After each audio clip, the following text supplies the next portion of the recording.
Question number 50 paper 2 explain the respiratory system of human beings with diagram. आपको diagram के साथ human respiratory system को explain करना है। यहाँ पे आपको कंफ्यूज नहीं होना है। ये वाला जो टॉपिक है उसमें से 2 क्वेश्चन पूछे जाते हैं। ह्यूमन रेस्पिरेटरी सिस्टम मतलब कि आपको पूरे का पूरा श्वसन तंत्र जो है उसको एक्सप्लेन करना है, और उसके अलावा दूसरा क्वेश्चन पूछा जाता है what is respiration, explain the process in detail. अगर आपको रेस्पिरेशन पूछा है तो आपको वो 2 टाइप्स के जो रेस्पिरेशन आते हैं वो एक्सप्लेन करने हैं। यहाँ पे हमें ह्यूमन रेस्पिरेटरी सिस्टम पूछा है तो आपको डायग्राम के साथ डायग्राम ड्रॉ कर कर एक्सप्लेन करना है।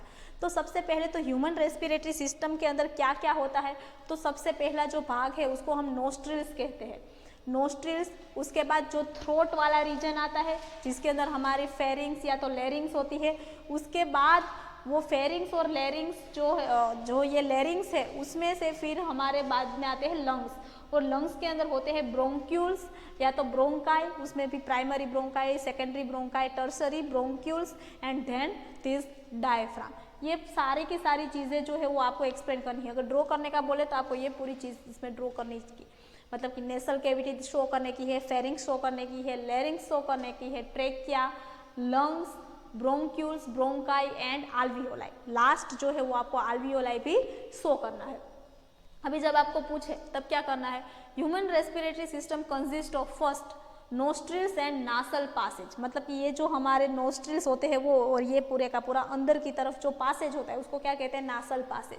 सो air is taken into the body through nostrils. हम सबको पता है कि हम बाहर से जो सांस लेते हैं वो कहाँ से लेते हैं, मुंह से तो लेते नहीं है, कान से तो लेते नहीं, नाक से लेंगे। हाँ, जब भी आपको सर्दी जुकाम होता है तब आप मुंह से भी लेते हो, लेकिन वो बहुत लंबे समय तक नहीं लेना चाहिए, वो अच्छा नहीं है, हार्मफुल है।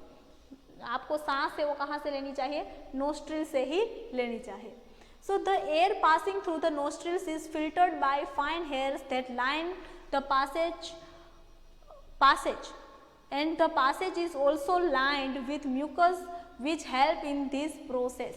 अभी नाक से ही सांस क्यों लेनी चाहिए, तो क्या आपने देखा होगा कि हमारे नाक के अंदर छोटे छोटे फाइन हेयर होते हैं, वो ये हेयर है वो क्या करते हैं, एयर को फिल्टर करते हैं। अभी एयर को क्यों फिल्टर करने की ज़रूरत पड़ती है, तो आप सबको पता है कि एयर के अंदर कई ज़्यादा मात्रा में पोल्यूटेंट्स होते हैं।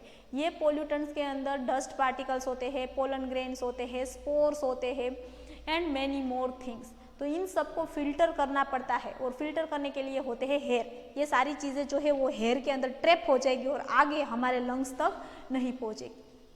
उसके अलावा हमारी ये जो नोस्ट्रिल्स है दोनों, उसके अंदर का जितना भी पासेज है वो म्यूकस, उसमें से म्यूकस सिक्रीट होता है, मतलब कि अंदर की जो वॉल है वो म्यूकस सिक्रीट करती है, जो हेयर की मदद करते हैं ये सारे डस्ट पार्टिकल्स को लंग्स में न जाने देने के लिए।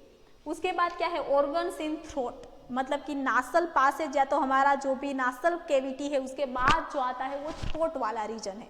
थ्रोट के अंदर कौन कौन सी चीज़ें होती है, फेरिंग्स, लेरिंग्स एंड ट्रेकिया, मतलब कि ये हमारा पूरे का पूरा जो गला है उसमें फेरिंग्स होगी, अंदर की तरफ larynx and then this region जो हमें यहाँ से दिखता है वो क्या है, ट्रेकिया, जिसे हम विंड पाइप भी कहते हैं।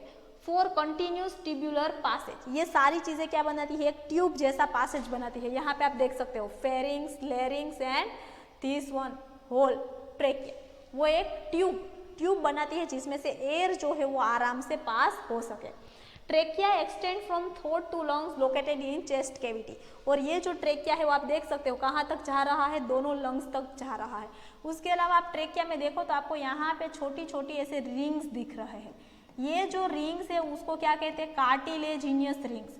अभी कार्टिलेजिनियस रिंग्स क्या प्रोवाइड करती है, the rings of cartilage are present in the throat, this ensure that the air passage do not collapse, मतलब कि हमारे ट्रेकिया में से जब हवा पास होती है तब वो हवा एक दूसरे के साथ कोलैप्स ना हो, या तो जो भी एयर का पासेज है वो कंटिन्यूस रहे और एक दूसरे के साथ कोलैप्स बिल्कुल ना हो, वही काम करती है रिंग्स, जिससे एयर जो है वो इस तरह से सर्कुलर मूवमेंट में अंदर जाएगी लंग्स में, तो कोलैप्स नहीं होगी।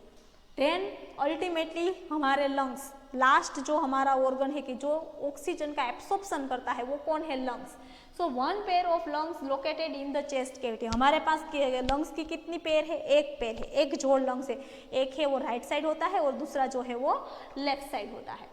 Within the lungs, the passage divides into smaller and smaller tubules which finally terminate in balloon-like structure called alveoli, singular alveolus.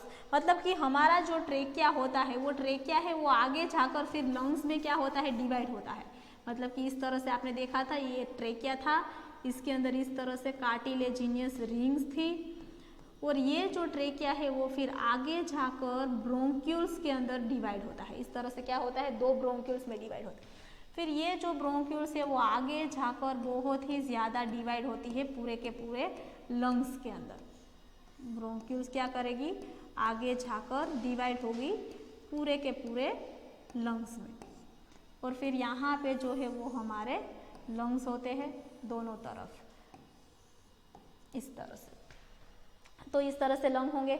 यहाँ पे आपको पता है कि लेफ्ट हैंड साइड छोटी सी एक नोच होती है जिसके अंदर क्या होगा, जिसके अंदर होगा हमारा हार्ट. अभी अगर आप ये ब्रोंक्यूल्स का लास्ट एंड देखो, मतलब कि ये टर्मिनल रीजन देखो, तो ये सारी की सारी ब्रोंक्यूल्स है उसका टर्मिनल रीजन है वो alveoli में कन्वर्ट हो जाता है. मतलब कि अगर हम इसकी माइक्रोस्कोपिक व्यू देखें तो वो कुछ इस तरह से होगी, बलून लाइक स्ट्रक्चर. ऐसे कई सारे बलून लाइक स्ट्रक्चर्स जो है वो हमारे पूरे के पूरे लंग्स में होते हैं. लाखों बलून लाइक स्ट्रक्चर होते हैं. मतलब कि ये टर्मिनल एंड जो होता है वो इस तरह से बलून लाइक स्ट्रक्चर में डिवाइड हो जाता है. और ये जो बलून लाइक स्ट्रक्चर है उसके ऊपर क्या होगी, तो कि उसके ऊपर कई सारी हमारी जो ब्लड वेसल्स है वो पूरी तरह से कवर हो गई होगी, जो क्या करेगी, ऑक्सीजन को लेने के लिए वहाँ पे आ गई होगी. कई सारी ब्लड वेसल्स होती है जो पूरी की पूरी alveoli को कवर कर लेती है. सिंगल को क्या कहते हैं, alveolus, और सारे को मिलकर क्या कहते हैं, alveoli. The walls of alveoli contains an extensive network of blood vessels. मतलब कि ये पूरी की पूरी alveoli के ऊपर क्या होता है, एक एक्सटेंसिव नेटवर्क होता है ब्लड वेसल्स का. तो alveoli provide a surface where the exchange of gases can take place. मतलब कि alveoli पर क्या होता है, एक्सचेंज ऑफ गैस. एयर में से जो ऑक्सीजन है उसको कौन ले लेगा, हीमोग्लोबिन. ब्लड के अंदर जो हीमोग्लोबिन होता है वो, और ब्लड के अंदर जो कार्बन डाइऑक्साइड होगा वो बाहर रिमूव हो जाएगा. मतलब कि ऑक्सीजन है उसका इन्हेलेशन होगा और कार्बन डाइऑक्साइड का एक्सेलेशन होगा. और ये इन्हेलेशन और एक्सेलेशन के अंदर आपको पता है कि ये जो लंग्स है वो जो है वो चेस्ट कैविटी में एक्सपांड होते हैं और फिर से क्या होंगे, कॉन्ट्रैक्ट होंगे. और एक्सपांशन और कॉन्स्ट्रक्शन में हेल्प कौन करता है, तो कि यहाँ पे हमारी जो चेस्ट कैविटी या तो थोरेक्स कैविटी को एब्डोमिनल कैविटी से अलग करने के लिए ये जो रीजन होता है जिसको हम डायफ्रेग्राम कहते हैं, पूरे का पूरा मसल से बना होता है और वो हेल्प करता है. जबकि alveoli और वो सारी चीज़ें हैं वो सिंपल स्क्वोमोस एपिथेलियल टिश्यू से बनी हुई होती है. तो इस तरह से आपको रेस्पिरेटरी सिस्टम अगर पूछे तो ये पूरी रेस्पिरेटरी सिस्टम आपको एक्सप्लेन करनी है.